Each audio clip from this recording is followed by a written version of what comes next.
Session 55 of Unit 5 of Taxation of 5th Semester BBA of Mangalore University. In this session, we shall study about interest for default in furnishing the return of income. The learning objective is to understand the concept interest for default in furnishing the return of income. Students should be able to understand this concept clearly after studying this session. Interest for default in furnishing the return of income. Section 234A, where the return of income for any assessment year under the section 139 subsection 1, which is voluntarily, and under the section 139 subsection 4, belated return, or in response to a notice under section 142 subsection 1, is furnished after the due date or is not furnished, the assessee shall be liable to pay a simple interest at the rate of 1% for every month or part thereof comprised in the period commencing on the date immediately following the due date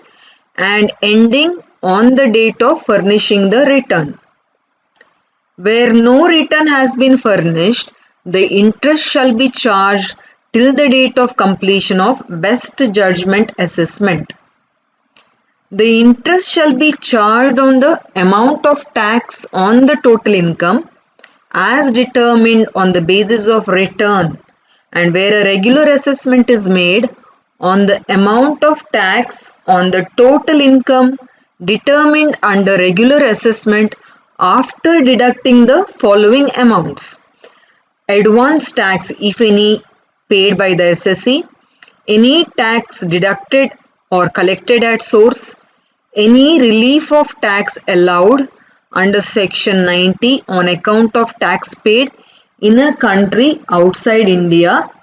any deduction from the Indian income tax payable allowed under section 91 on account of tax paid in a country outside India,